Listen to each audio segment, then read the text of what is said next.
Considérez le changement qui se produisit dans la vie intérieure des disciples. Jusqu'à la Pentecôte, leur vie fut une vie de faiblesse et d'échec. Christ devait le reprendre bien souvent à cause de leur orgueil. Vous savez qu'ils désiraient ardemment être fidèles, et cependant leur orgueil et leur confiance en eux-mêmes les conduisirent à l'échec final.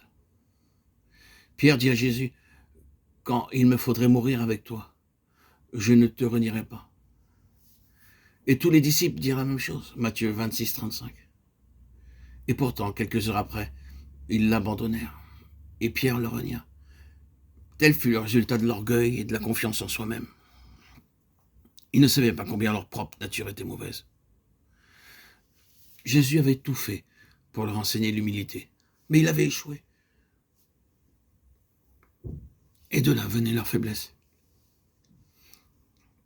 Pierre avait dit, « J'irai avec toi en prison et à la mort. » Mais en entendant les paroles d'une servante, il commença à jurer et à déclarer qu'il ne connaissait pas cet homme.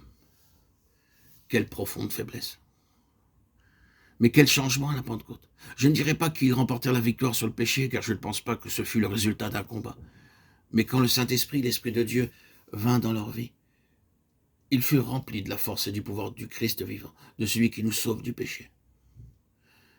Jésus est venu, vous le savez, pour ôter le péché. Comment l'enlève-t-il? Beaucoup de chrétiens considèrent qu'il l'a enlevé en mourant sur la croix. D'autres vont plus loin et disent, non seulement Christ a ôté le péché en mourant sur la croix, mais il l'enlève du haut du ciel. Il me purifie et me garde jour après jour. Et voici de quelle manière le péché a été véritablement enlevé. Quand la lumière vient, elle dissipe les ténèbres. C'est la présence de Jésus venant habiter en nous, par le Saint-Esprit qui nous rend saints. Et voyez quel changement chez les disciples. Vous voyez maintenant avec quelle hardiesse ils parlent en présence de ceux qui les menacent de mort.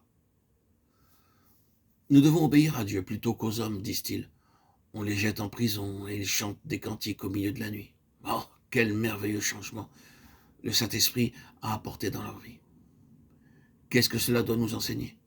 Nous parlons très souvent de notre propre vie et de la vie selon l'Esprit. Avez-vous dit à Dieu, peut-être l'avez-vous dit souvent, « Seigneur, comment puis-je être délivré de mon moi ?»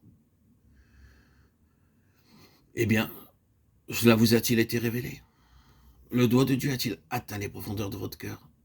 Et avez-vous été amené à dire, « Oh Dieu, mes échecs proviennent de ma confiance en moi-même, de ma propre volonté, de mon désir de faire ce qui me plaît. » C'est ce maudit « moi » qui veut dire son mot à propos de tout. Et il n'y a aucune puissance qui puisse l'expulser, excepté la puissance de la présence de Jésus.